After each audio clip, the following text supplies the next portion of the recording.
Podcast.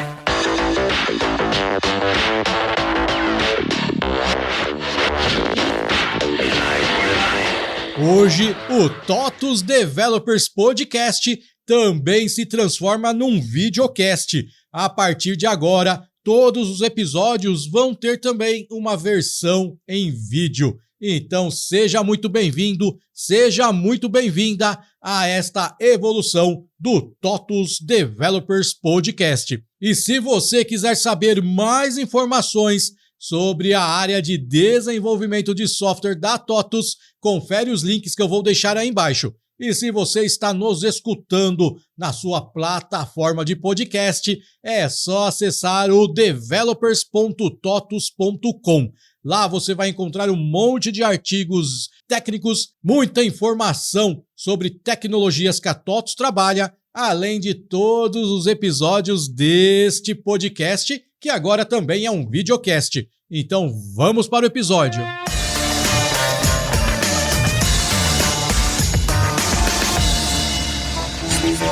Podcast.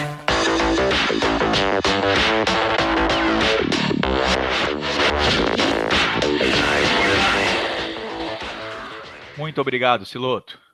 Olá, pessoal. Sou Juliano Alves, gerente de engenharia de software aqui na TOTUS.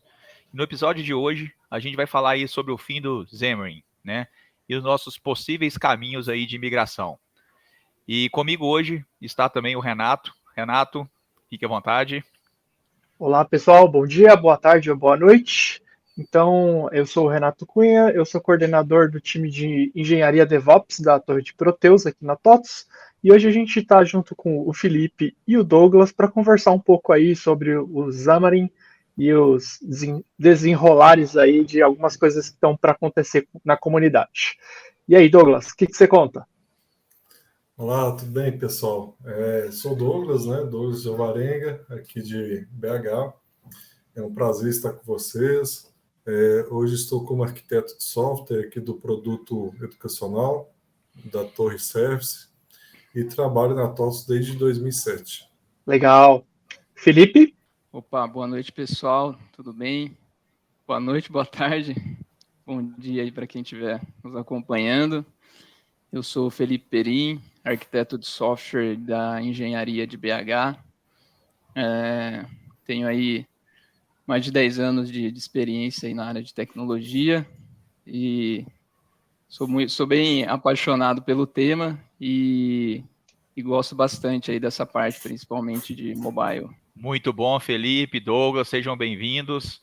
E aí eu vou aproveitar, né? A gente está falando aqui de Xamarin, né? Então a gente vai falar aí um pouco da descontinuação do Xamarin, e seria legal a gente, né, contextualizar aí, principalmente porque vocês vêm aí de experiências de Xamarin, né, o que fez com que vocês trabalhassem com o Xamarin no passado, para depois a gente falar aí do futuro, né, para onde a gente vai, quais os caminhos que existem. E aí, Douglas, o que você nos diz? O Xamarin entrou dentro do educacional através do nosso aplicativo, né? Desde 2016 começou esse projeto, mas o estudo da tecnologia vem um pouco antes ali. A gente começou a fazer um estudo desde 2013 sobre algumas plataformas. Na época a gente fez uma escolha de tecnologia híbrida. Em 2016 acabou voltando ao tema, né?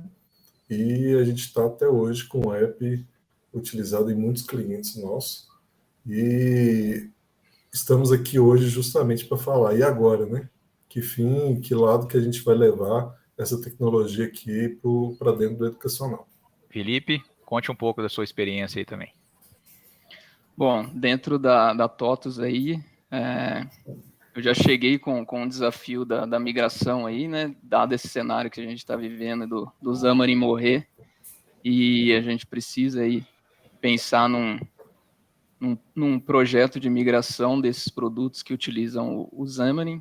Mas falando um pouquinho antes, né, da minha jornada, trabalhei numa empresa de segmento de saúde, e lá a gente acabou optando pelo Xamarin na época também, pela questão da facilidade de ser híbrido, né, e por causa do conhecimento da equipe que já tinha em C#.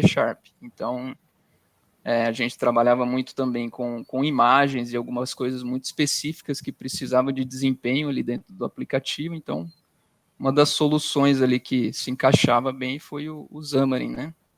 Então, a gente utilizou bastante ele para esses fins e ele serviu bem enquanto durou, né?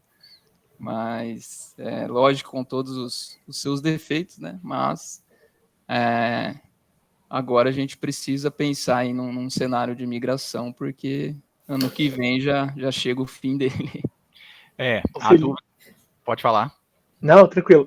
Ô, Felipe, eu vi que tanto você quanto o Douglas falaram em tecnologia híbrida. Então, para o pessoal que está em casa, que porventura caiu de paraquedas aqui nesse podcast e não sabe, não tem muita ideia do que é o Xamarin. O que seria o Xamarin e o que é essa tecnologia híbrida que vocês estão falando? Na realidade, o termo híbrido acho que não seria o mais adequado, né? O correto seria multiplataforma, porque híbrido geralmente dá a entender de que o app ele não funciona de forma nativa, né? Na realidade, ele pode ser tanto web, uma plataforma ali que embeda dentro de uma web view, e não é só essa realidade que a gente tem, né? A gente tem aplicativos que também consegue gerar ali aplicativos nativos. Então, acho que o termo correto seria multiplataforma. Então, seria com o mesmo código-fonte, uma mesma linguagem ali, você conseguir gerar aplicativos para plataformas distintas. Acho que esse é o conceito assim mais interessante e adequado.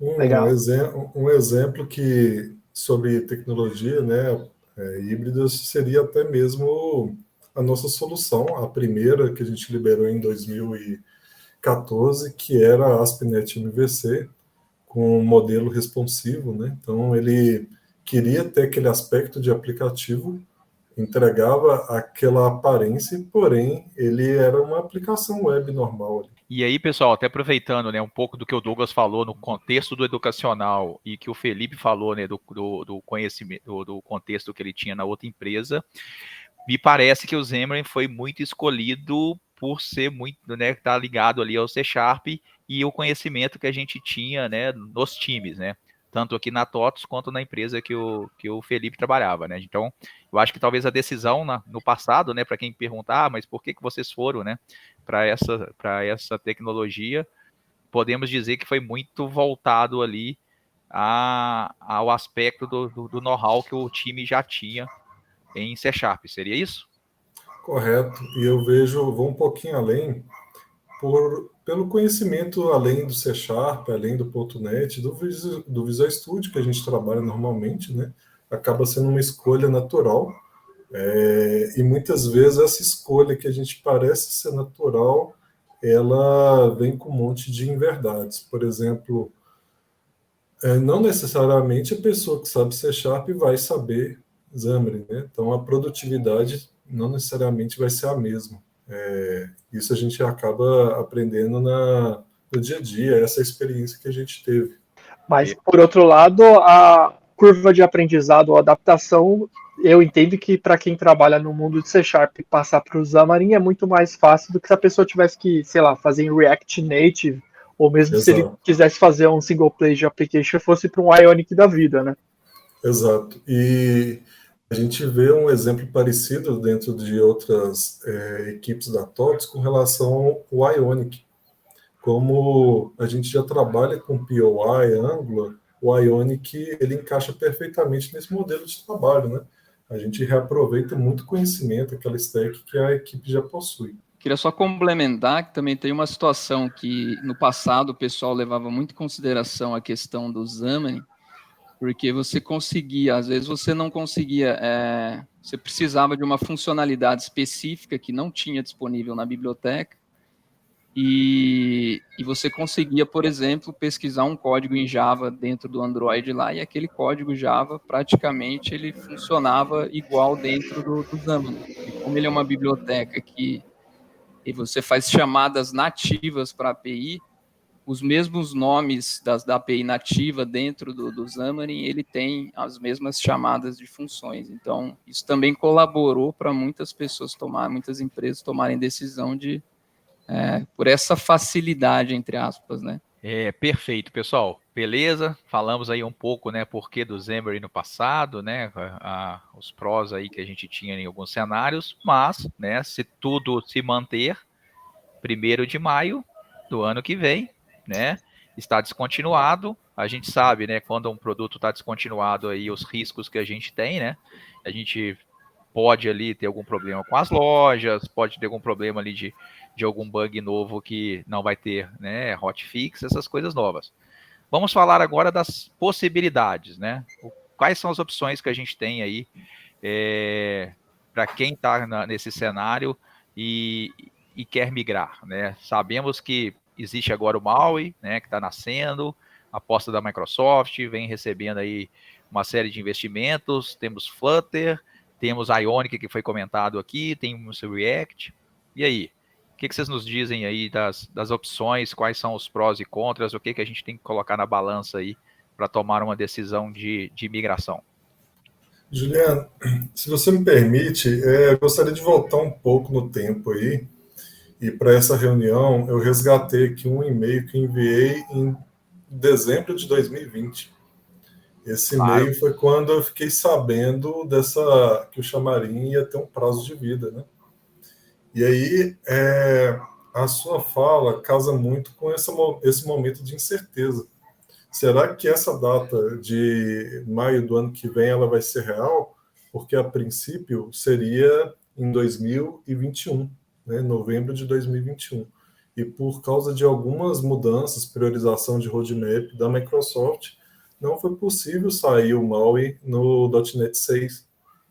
E por isso eles acabaram avançando isso. Então a gente fica naquela incerteza de talvez vai prorrogar, será que vai morrer mesmo, né? E nesse cenário é que a gente começa a avaliar outras tecnologias e avaliar também a escolha do MAUI.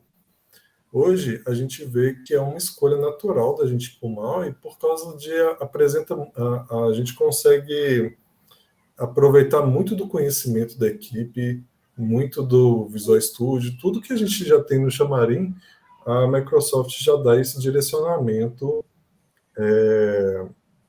de como migrar. Só que bate sempre aquela incerteza. Será que o MAUI está tão estável agora que vale a pena a gente já ir para ele? Né? E nesses cenários a gente acaba fazendo um estudo de outras. Vamos ver o mercado, vamos ver o que está hoje no direcionamento técnico do mundo. Né? E hoje a gente vê outros players muito grandes, como o React, como o Flutter, que são os líderes de mercado nesse modelo ali de desenvolvimento. Legal. Ô Douglas, eu não sei o quanto que vocês chegaram a se aprofundar no MAUI, mas vocês chegaram a fazer algum estudo da curva de aprendizado, da aplicabilidade, o quanto que o pessoal que já está trabalhando com o Xamarin consegue transpor esse conhecimento para o MAUI, ou se ele tem que jogar tudo fora? Como é que tá? Vocês chegaram a olhar alguma coisa nessa direção?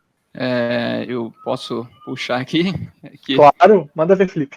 Dentro do que eu comentei no começo, né?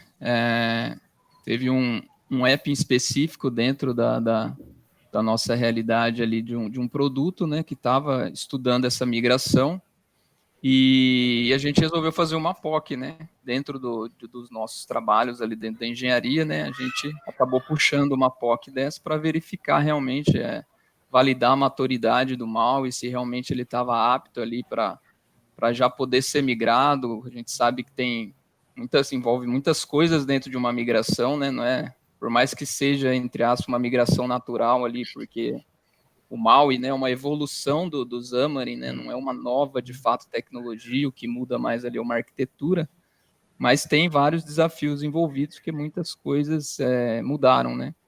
Então, a gente precisava validar isso, que é muito importante, né, entender esse cenário, e aí o teste inicial que a gente fez, uma migração existe, pegar exatamente o projeto do jeito que ele está e tentar migrar para o MAUI. Então, a Microsoft disponibiliza um assistente de migração, mas eu fiz alguns testes, ele está assim, bem no início, né? Talvez, pode ser que nos dias de hoje eles já tenham melhorado alguma coisa, mas até para aprender como que funciona, eu preferi fazer uma migração mais manual, digamos assim. Então, realmente, a gente pegou o projeto ali e foi trocando, acertando namespace, todas aquelas coisas incluindo pacotes e tudo mais.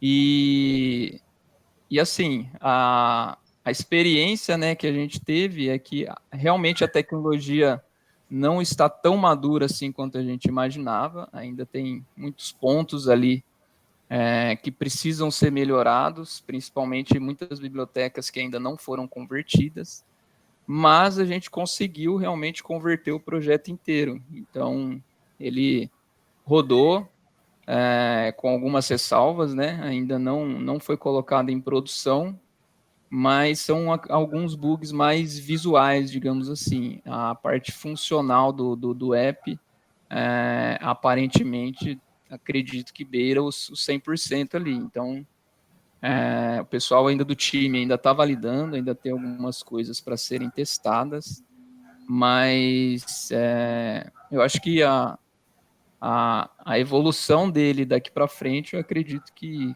vai ser grande. Não acredito que ele chegue a ter tanta adesão quanto os grandes players do mercado, né? Porque ele sempre esteve ali um pouco atrás, mas já deu para a gente ter uma ideia de que muita coisa melhorou perante os calos que a gente tinha ali no Xamarin. Esse é um ponto importante, né, Felipe? Eu acho que ainda tem, né, algumas dúvidas existem, né, até essa questão da migração, esse trabalho que eu acompanhei, eu sei como é que foi.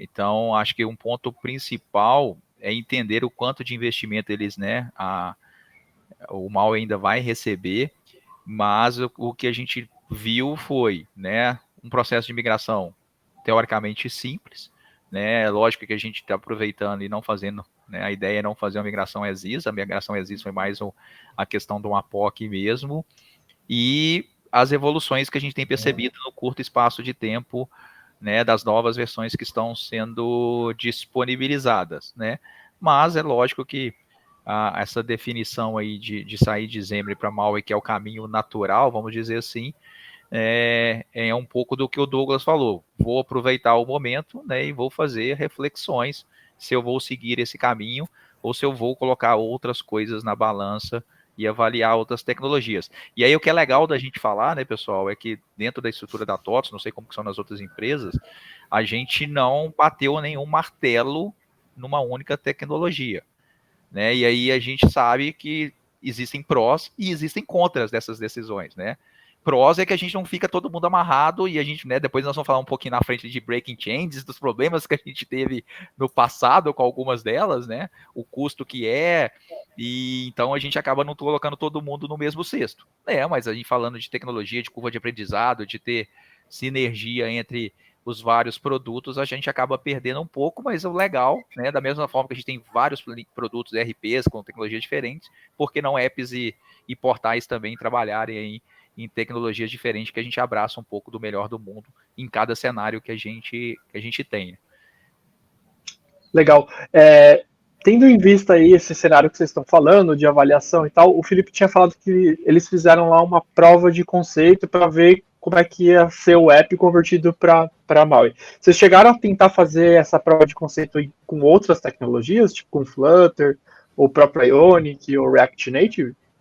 Isso, ótimo, Renato. Após a apresentação do Felipe, a gente começou a refletir sobre o tema aqui dentro da educacional, e a gente pegou e começou a avaliar vários problemas, tanto do aplicativo como aspectos de design, visual, que clientes falavam para a gente. E a gente também fez um estudo de tecnologias, algumas POCs específicas, principalmente Ionic, Maui e Flutter.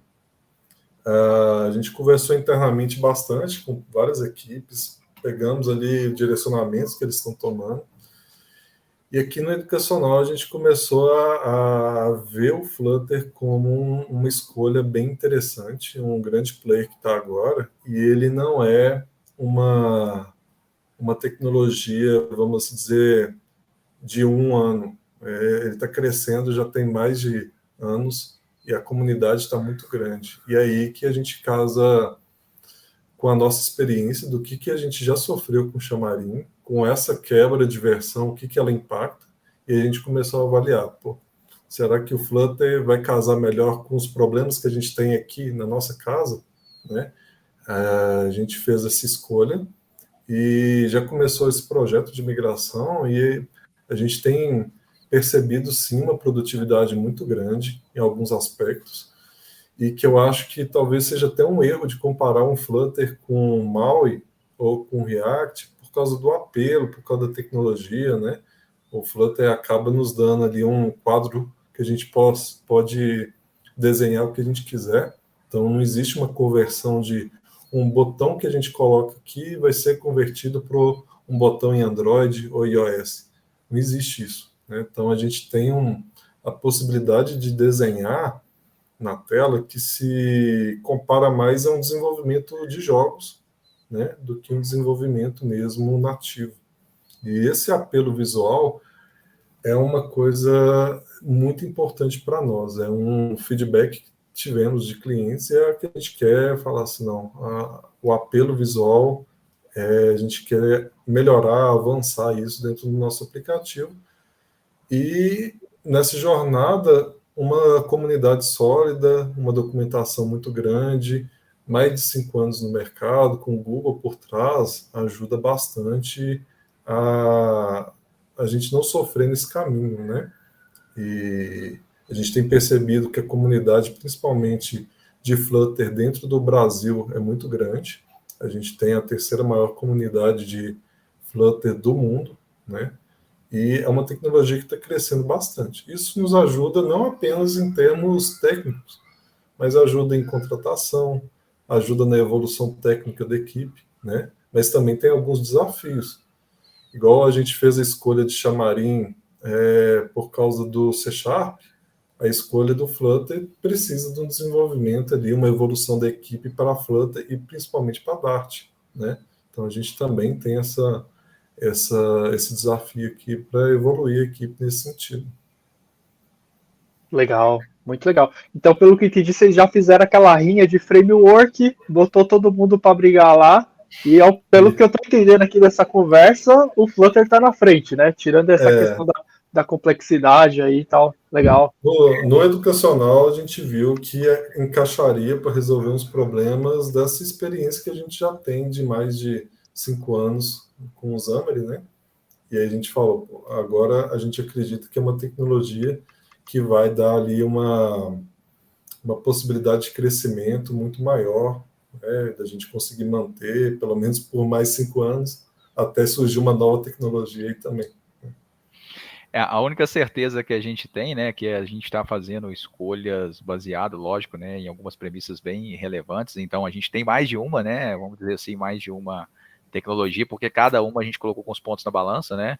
Então, eu quero reescrever do zero, né, igual o caso do que o Douglas comentou, porque são os apps mais antigos que a gente tem, né.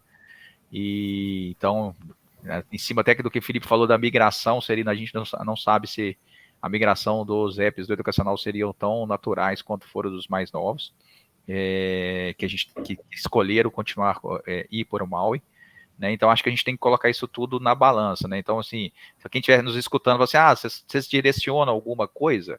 A resposta nossa vai falar, depende do contexto, depende das premissas que existem, né? Depende para quem que você quer entregar, o seu público-alvo, se a gente precisa de uma coisa, né, com mais interface, com menos interface, se vai ser uma coisa que vai ser, né, vai ter portais e apps, vai ter só app, então vai depender acho que de uma série de cenários, né?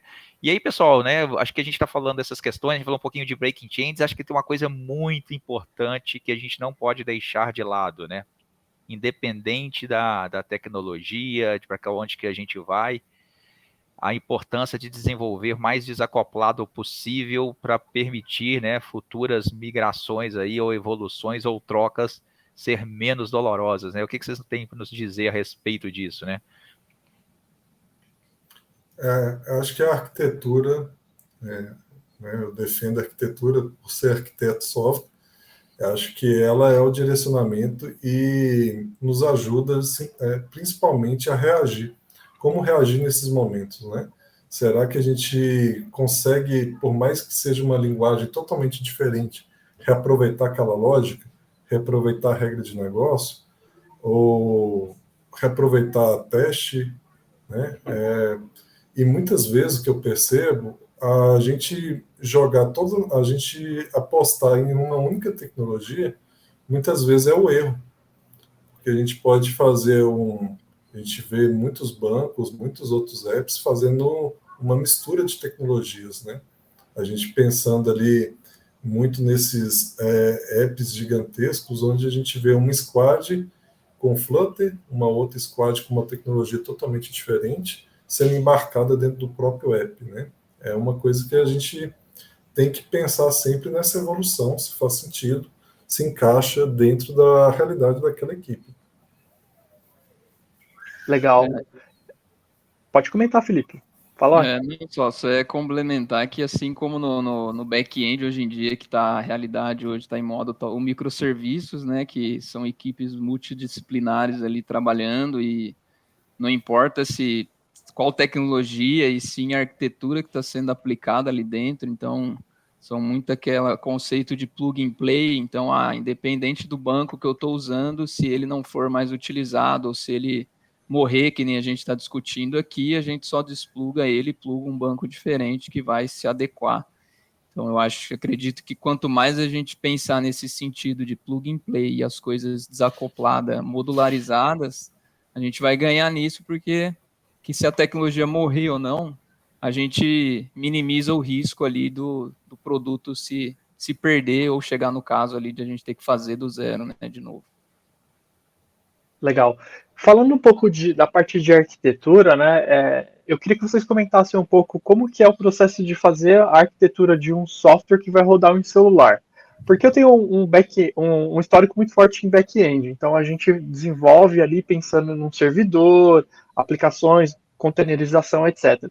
Parando para pensar, a pessoa que vai desenvolver uma aplicação para funcionar num celular, eu acredito que questões, por exemplo, de hardware, a gama de hardware onde você vai ter esse software rodando é muito grande. Você pode ter tanto um software, o seu software rodando num celular topo de linha, quanto num, de repente, mais modesto. Vocês têm ferramentas no Xamarin hoje?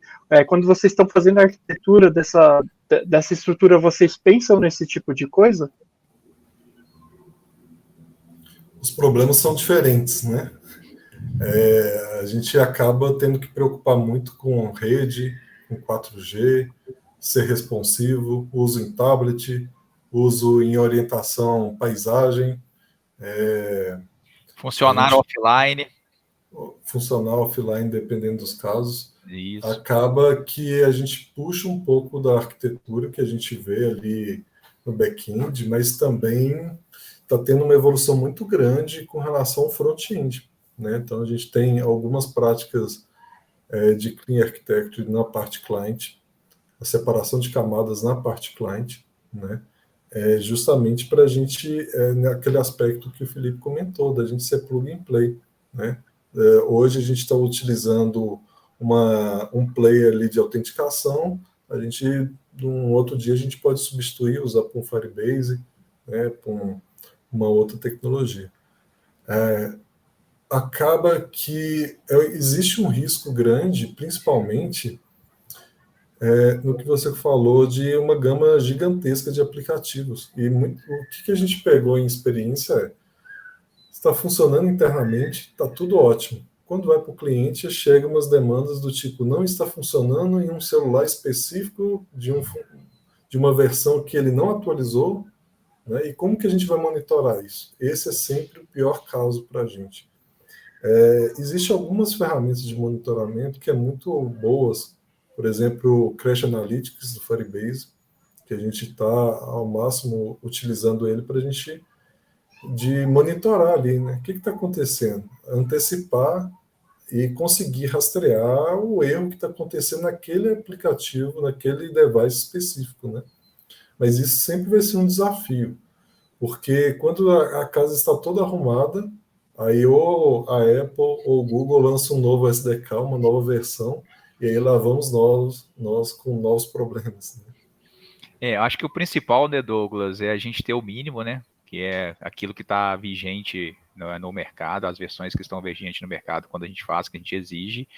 E uma coisa que a gente não consegue exigir são vamos dizer assim, os upgrades, né? A versão nova. Não, cara, versão nova tem que funcionar, né? Saiu uma versão nova do iOS ou do Android. Se não funcionar, a gente vai corrigir, vai fazer funcionar, mas não tem muita discussão, não. O problema mais são os mais antigos, né? E aí tem a questão dos emuladores, né? A gente também tem parceria aí com parceiros que nos ajudam aí a fazer testes nesses vários devices aí, porque realmente é um grande desafio, né? Principalmente quando a gente entrega uma solução que é para o cliente do nosso cliente, né? Quando é para o nosso cliente é mais fácil, né? Você consegue ali. Agora, quando você entrega para o cliente do nosso cliente, igual a gente tem várias soluções, né? Quando você fala aí do mundo acadêmico, né? Pais, alunos, né? Responsáveis financeiros. Quando você fala ali no mundo de construção, né? A incorporadora vende um empreendimento e né, o comprador ali pode acompanhar pelo app algumas coisas, pagar pelo app, então você multiplica aí para um mundo de opções, de possibilidades, né? E aí o desafio é bem grande mesmo, fazer com que tudo isso funcione, tá? Juliano, pegando o gancho aí, na resposta que eu dei para o Renato foi uma linha muito técnica, mas a gente tem desafios também de priorização de produto. Igual você falou, o nosso aplicativo educacional, ele chega ali no pai do aluno, no aluno. Muitas vezes, quando a gente entra em contato com o cliente, ele dá um feedback de uma melhoria e não necessariamente é o que o usuário quer realmente, né? Como que a gente pode fazer essa análise de perfil? Uma das possibilidades que a gente vê o uso do Google Analytics para app, o uso de algumas ferramentas de acompanhar ali o uso a experiência do usuário. O mapa de calor. Mapa de calor, chamar os clientes, os nossos clientes, para rodadas ali de UX, né? Porque é um desafio maior. O que priorizar, né? Sendo que a gente tem uma proximidade tão distante do cliente do nosso cliente, né? Como diminuir essa distância? Esse é um desafio muito grande e é de produto, né? Não é só técnico. Perfeito. E só complementando ali a que o Renato comentou sobre a arquitetura do front-end, né? Acho que é muito importante a gente conscientizar o time, sempre estar reforçando essa ideia de que a gente está utilizando clientes e plataformas completamente diferentes, muitas vezes com recursos limitados, e que a gente sempre tem que estar pensando ali nos cenários para minimizar a quantidade de erros que vão acontecer, plataforma diferente, então vão ter realidades diferentes ali para cada tipo de plataforma e de recursos que cada dispositivo tem, e muitas vezes o desenvolvedor às vezes está nessa ida e volta, back-end, front-end, então a gente reforçar isso dentro do time, ainda mais no nosso papel ali de arquiteto, né, para deixar isso bem frisado para estar no dia a dia deles ali, no desenvolvimento, pensar nisso, né? Sempre que o recurso ali muitas vezes vai ser limitado e eles têm que pensar nas rotinas, quantas vezes vai fazer requisição ao servidor, a questão também de limitar, ficar batendo lá no servidor, sendo que está sem conexão, enfim, tem vários pontos que precisam ser pensados, que muitas vezes acaba por tempo, né, às vezes deixando de lado, mas é importante reforçar. E você tocou num aspecto bem importante, né? Esses cenários, então, aí que a gente tem que ter bastante teste de resiliência, teste de cenários, envolver algumas questões de latência no meio, né? Porque, principalmente quando a gente está falando de apps, né? Tem a questão aí da conexão que muitas vezes não pode não estar boa. Então, quanto mais, vamos dizer assim, mais leve, mais light, né? Quanto menos pesado forem nossas aplicações, a gente acaba mitigando aí, né, as possíveis experiências ruins quando a gente está num cenário ali de baixa conexão. Então, acho que esses são pontos bem relevantes para todos pensarem, né, e evoluir bastante as questões de teste, né, testes automatizados aí em todas as camadas para a gente também evitar aí cenários de problema, sabendo que a gente tem um mundo de opções aí, de possibilidades quando a gente entrega para o cliente, né. Tem um detalhe importante, Juliano, que quando a gente desenvolve mobile, tem um aspecto bem diferente quando a gente publica nosso RP. Bem diferente. E todo mundo que está assistindo ou escutando a gente, que desenvolve mobile, garanto que vai dar uma risada aí. Agora que o nosso maior problema sempre vai ser a loja. A gente constrói a inovação, corrige aquele bug no tempo recorde, mas muitas vezes quando a gente manda para a loja, demora uma semana, demora um dia, demora uma hora, a gente nunca sabe quando vai ser liberado, né? Nunca sabe o SLA que a gente vai ter de resposta, né? E acaba que isso gera uma ansiedade no desenvolvedor, né? De tipo, aquela correção de bug já tem que estar ali no cliente e foge totalmente das nossas mãos ali, né? Tanto pela loja e para aquele cliente do nosso cliente. Será que ele vai atualizar o app? Né? Essa que é um dos desafios que me deixa doido, assim, às vezes, sabe? Ô Douglas, você tocou num ponto interessante aí. Eu tô aqui com a minha cabeça de desenvolvedor back-end pensando, e aí, voltando aqui para falar do Xamarin, que é o foco da nossa conversa aqui, a gente está falando de migração, vocês fizeram uma POC. Como que vocês planejam, como que vocês arquitetam, por exemplo, beleza, a gente já sabe que o Xamarin vai morrer, vamos trocar, por exemplo, para o Flutter. Como que vocês desenvolvem o processo, arquitetam esse processo de migração? Porque, como você disse, pode ser que você ainda tenha pessoas na rua que não atualizaram o app, eles ainda estão usando o app antigo. Tem algum tipo de arquitetura, alguma coisa que o desenvolvedor mobile pode fazer para que, quando você converter esse app para uma outra tecnologia completamente diferente, a pessoa que não atualizou esse app ainda tem algum feedback, ou que ela consiga, de repente, por um tempo, continuar utilizando esse app antigo até ele ser totalmente descontinuado? Como que funciona isso no dia a dia de vocês? Existem algumas práticas de atualização remota que a gente pode sinalizar para o app para falar chegou a hora de você atualizar, ou bloquear um login, né? É uma prática que a gente já está estudando e querendo colocar em prática. Naquele momento que for realmente necessário aquela atualização, seja para a migração do Flutter para a nova tecnologia, ou não, para um bug crítico, da gente fazer uma configuração remota. Então, a gente consegue fazer isso tanto pelo Azure ou pelo Firebase, essa configuração, e isso meio que sinaliza para o app de falar assim, temos uma notificação que tem que ser uma atualização mandatória, né? A gente consegue influenciar nesse sentido também. Mas tem alguns aspectos que a gente precisa preocupar no back-end também.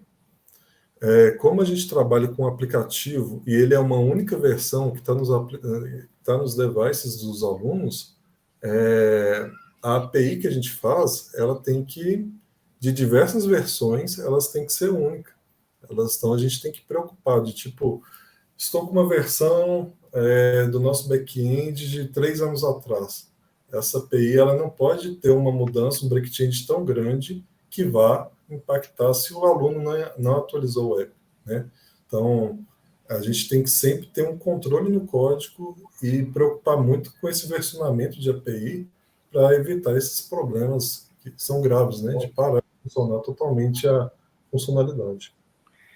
Nesse caso, se for ter breaking changes, é aquilo que você comentou antes, né? Eu tenho que avisar e não deixar que ele continue usando o app, né? Então, tem que ter essa amarração. E esse é um desafio para tudo, né? Isso não só para apps, a gente tem esse desafio nos nossos produtos on-premise, né? Como que eu faço com que o cliente não use alguma coisa ali que que está descontinuado ou que tem igual você comentou aí, um bug mais crítico, a gente tem que conseguir passar a mensagem para ele da necessidade de atualização. Mas é bem ponderado isso aí. Acaba que as lojas ajudam bastante nesse aspecto, porque a gente tem algumas estatísticas referentes a quais os devices, quais as versões que estão rodando nos devices. Então, a gente consegue meio que criar algum plano de ação nesse sentido, né? Uma coisa que é interessante e que a gente, durante esse estudo, a gente viu no React Native e que eu achei bem interessante é a opção de você fazer uma atualização do app fora da loja, né? Que é uma atualização sob demanda. Isso ajuda bastante. E fiquei muito feliz quando eu vi que o Flutter está caminhando para essa mesma proposta. Então, todo aquele apelo, aquele problema que eu falei para vocês, né, da gente não ter um app publicado na hora que a gente quer, talvez esse contexto mude por causa da escolha da tecnologia, né? É uma funcionalidade que nós, desenvolvedores, vê com muito bons olhos, essa atualização sob demanda. Muito legal. Quer comentar alguma coisa, Juliano? Não, eu só ia comentar, Felipe, eu acho que pode falar também, né, que a gente falando aí muito de Flutter, muito de MAUI, né, mas a POC a gente levou em consideração também, né, ali o Ionic ou o React, qual foi? Teve mais um que a gente levou em consideração ali, qual que foi? Foi o Ionic React mesmo. Isso. Né, então a gente não falou muito deles aqui, né? Porque a gente tem até soluções nessas tecnologias, mas não foi o escopo tanto do trabalho do Felipe quanto do Douglas que está seguindo, né? Mas a gente foi nesse caminho de avaliar e ter prós e contras, né? Mapeados ali também desses dois. E aí, pessoal, até né, o tempo está passando, daqui a pouco a gente tem que caminhar ali para o final. E a gente falou de curva de aprendizado. Só que recentemente a gente ganhou um aliado muito grande, né, de nos ajudar aí na nossa curva de aprendizado, que é o famoso ChatGPT, né? E eu já estou sabendo que já tem gente usando, né, Douglas, para ajudar ali em algumas questões de aprendizado de Flutter, migração de coisas em Xamarin para Flutter. Acho que é legal a gente também falar um pouco sobre isso, né? Porque depende, a gente falou que vale muito a pena a gente avaliar a questão do time, essas questões todas, né, de conhecimento, mas que cada vez mais o conhecimento novos conhecimentos estão muito fácil de serem adquiridos, né? Influência do Felipe, né, que conhece bastante de inteligência artificial, tem gostado muito de trabalhar com ChatGPT, e eu vejo ele como aliado. Não dá aquele sentimento de muitos desenvolvedores ou a comunidade de falar que a gente vai perder o emprego. Eu vejo um outro lado. Eu vejo o lado da gente ter a possibilidade de ter um aliado ali, de evoluir nesse sentido, de a gente conseguir construir POCs muito mais rápido, da gente conseguir validar ali, principalmente, uma função que eu faço de C Sharp, como que ela funciona como que é para Dart, né? Isso aqui eu já vejo que me ajuda bastante no dia a dia. Bacana, Douglas. Quer completar, Felipe? Acho que não vai dar tempo de falar tudo, não. Já tô Mas eu até dei uma olhadinha aqui, pedi para o Copilot, para o ChatGPT, para ele se explicar, né? Para ele falar, ó, num cenário aqui que a gente tem, como que o ChatGPT poderia contribuir aí num cenário de migração de aplicativo. Aí ele mesmo já deu algumas respostas, né? Por exemplo, planejamento estratégico. Então, dado um contexto, ele pode gerar insights ali dentro do que você passou para ele de conhecimento e ajudar no planejamento das estratégias. Esclarecer dúvidas técnicas dos desenvolvedores. Recomendação de ferramentas e bibliotecas, que nem o Douglas aí caminhou para Flutter, e Flutter tem uma infinidade ali de bibliotecas para fazer uma mesma coisa, porque a comunidade é muito grande e cada um desenvolve uma ferramenta para fazer, às vezes, a mesma coisa. Então, às vezes, ele conhece um pouco ali do conteúdo, ele pode recomendar bibliotecas que são mais utilizadas. Ele foi treinado ali com muitos códigos abertos, então ele tem uma inteligência nisso de dar sugestões mais assertivas, né?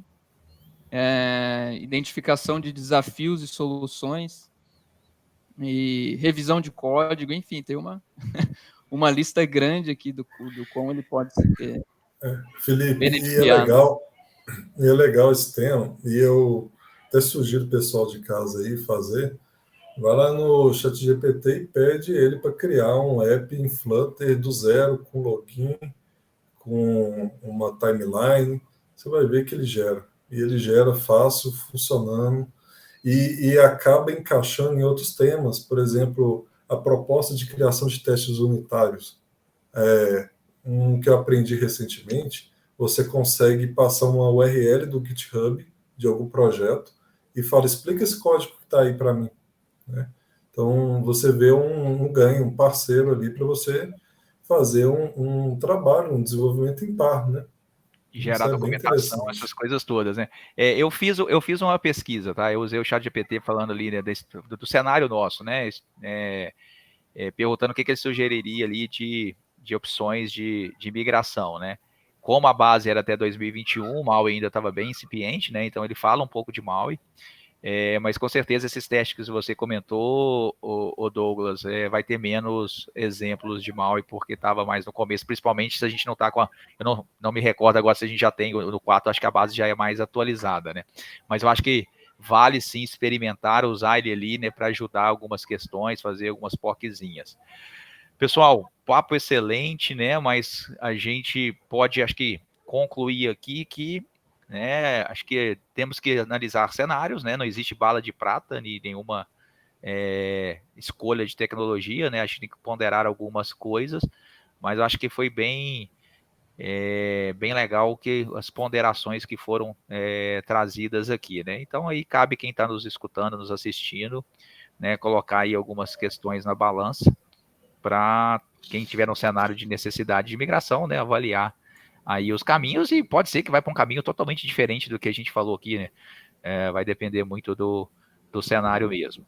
E aí a gente chega agora, né, para finalizar, a gente gosta de, aproveitando o assunto, né, tem muita coisa saindo aí, então a gente deixa aberto para vocês aí sugerirem alguma coisa específica do tema, além do ChatGPT, né, o que mais as pessoas podem buscar de insumo aí para ajudar na decisão ou para aprender mais de algum dos assuntos que a gente comentou aqui. Eu queria só finalizar, né, dizendo para o pessoal aí que está nos assistindo, nos ouvindo, que se tratando de migração, né, a gente não fazer uma migração existe, pensar em todos os pontos benéficos que a gente tem, independente da escolha da tecnologia, realmente olhar para pontos que às vezes a gente não está olhando ali no dia a dia, mas aproveitar esse cenário que a gente vai precisar parar, analisar, pensar. Então, ver débitos técnicos que ficaram para trás, por causa que o backlog só cresce, verificar ali mudanças na regra de negócio, que coisas que deveriam estar no back-end dessas regras de negócio estão no front-end, boas práticas ali, tanto de arquitetura que a gente frisou aqui, e vários pontos, né, que merecem ser olhados. Então, fazer realmente um estudo e não só uma mudança de tecnologia, né? Avaliar todos esses pontos de melhorias, acho que é uma boa oportunidade para nesse momento aí de migração. E aí, só vou fazer um complemento, tá? A gente falou aí do prazo, né? Vai ser 1º de maio de 24 ou não vai ser, né? Quanto antes começar, mais tempo dá para fazer, né? Todo esse estudo que você comentou, né, Felipe? Eu acho que o importante é esse, né?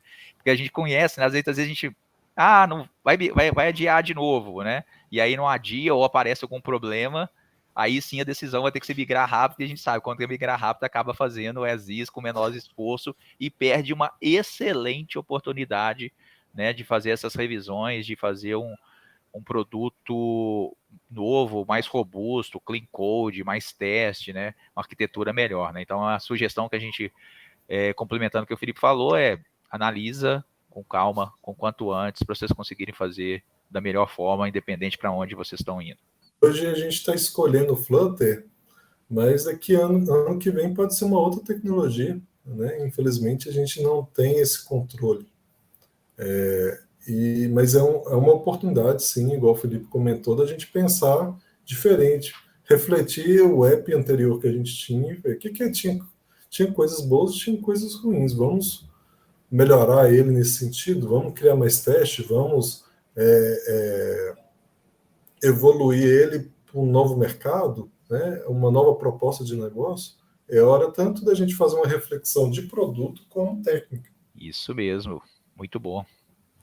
alguma sugestão aí de livro, alguma coisa, algum blog que você siga, algum material extra aí que as pessoas podem correr atrás? Sim, eu vou puxar a sardinha para o meu lado aqui, né? Vou falar de Flutter. Eu vejo a documentação do Flutter muito boa, excelente, a documentação oficial. Lá, inclusive, tem um passo a passo de como migrar de outras tecnologias para Flutter, seja Xamarin, seja React para Flutter, então eles dão esse direcionamento. Eu puxo um pouco para a comunidade do Brasil, a equipe do Flutterano tem feito um trabalho, a comunidade muito grande, a academia do Flutter, e gostaria de sugerir o canal do YouTube do professor Diego Antunes. É um conteúdo bem relevante, junto com o canal do pessoal do Flutterano e da academia de Flutter, que realmente você aprende com conteúdo totalmente gratuito.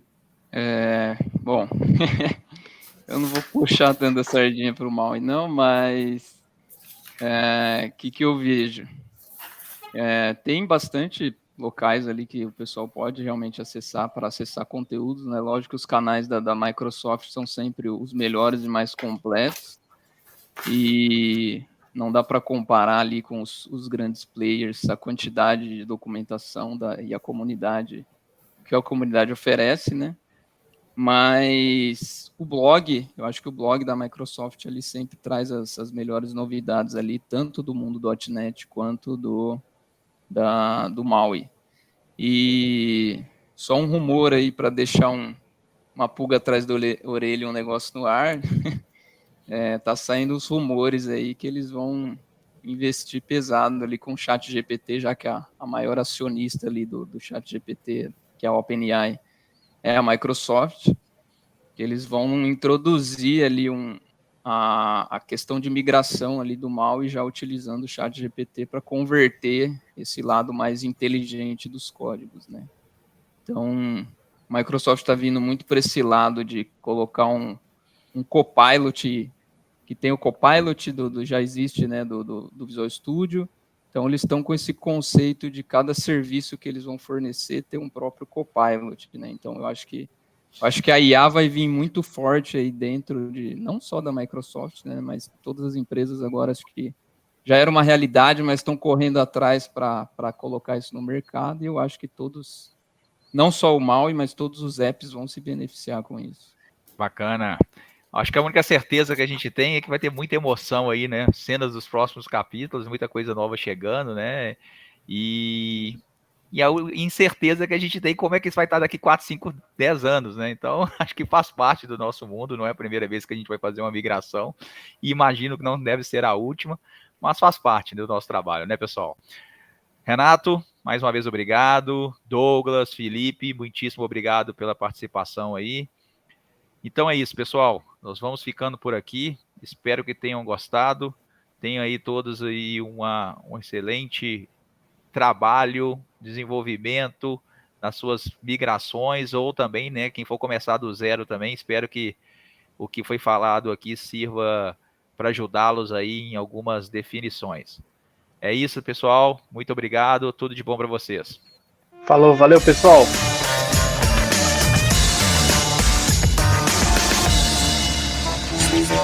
Podcast.